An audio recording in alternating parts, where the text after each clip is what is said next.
Hey, what's going on today? Tre'Leon Bay here. Today we're talking about the wholesale real estate contract.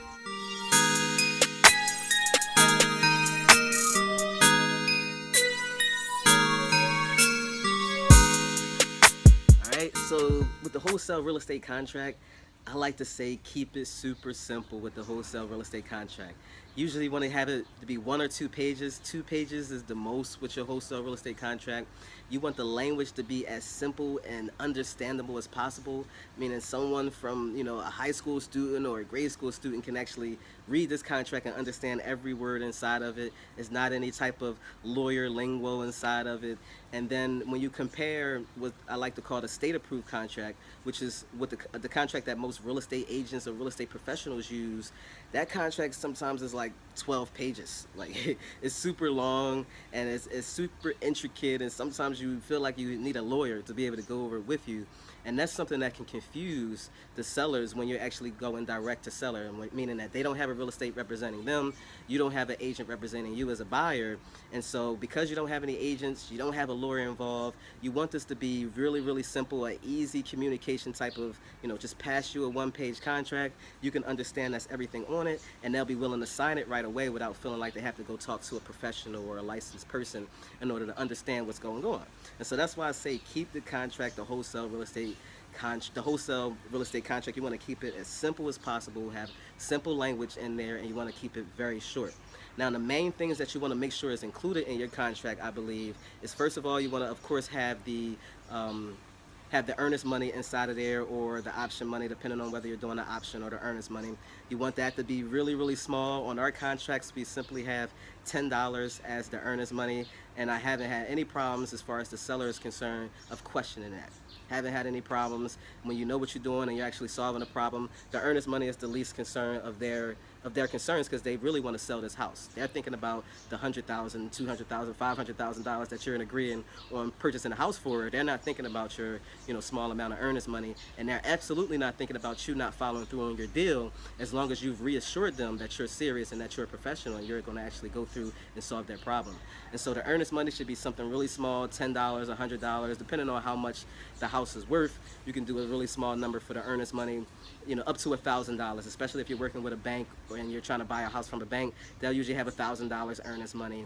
If you're working with another wholesaler, then they may have 2,500, 5,000, 3,000 for the earnest money.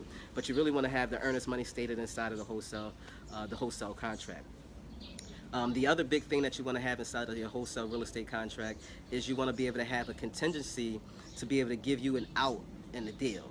And this, I've found that I actually have more than one contingency in my contract to let me to allow me to be able to get out of the deal if something happens. Meaning that if I decide not to go forward with the deal at all, or I can't find another buyer who's willing to move forward and buy the property, or I just do my numbers a little bit more strenuous, or I do research around the neighborhood a little bit more deeper, and I find that this isn't such a great deal and I don't want to buy it anymore, then you want to be able to have out clauses inside of those contracts. And there's several different ways you can put out clauses inside of there. You can say this contract is contingent upon my business partner's approval. You can say this contract is a contingent upon an inspection being done, and actually passing the inspection. It could be contingent upon the house condition. It can be contingent upon a lot of different things, and you can put several different contingencies inside of that contract to be able to protect yourself, so that way you're not losing out on whatever earnest money you have, if it's a lot of earnest money. Also, you're not going to trap yourself inside of not following through on a legally binding contract. And so you want to be able to have those contingencies inside of your wholesale real estate contract. Also, another thing that I like to have inside of the wholesale real estate contract is I like to be able to have that I have the right to be able to sign this contract to another buyer or to another company. You want to have that language clear. You want to have it in bold.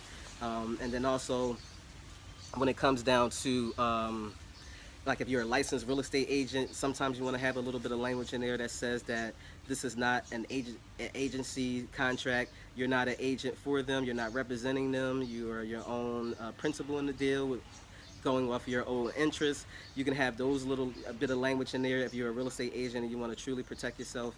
And then there's also what I like to call the CYA contract that you can have on the side as a addendum to the contract to really super protect yourself and have everything listed out that the buyer isn't being coerced. I mean, the seller isn't being coerced to be able to sell you this property for so cheap, or it's all types of things that you can include inside of your addendum for the contract if you really, really, really want to be protected when it comes down to it. All right, guys. So the wholesale real estate contract is definitely something that you want to have on you all the time if you're a wholesaler, or even if you're a fix and flipper or a buy and hold or other type of real estate niches. You still want to be able to have the wholesale contract with you, because there's going to be times when you don't move forward and buy the property, or you don't get the financing that you were looking for.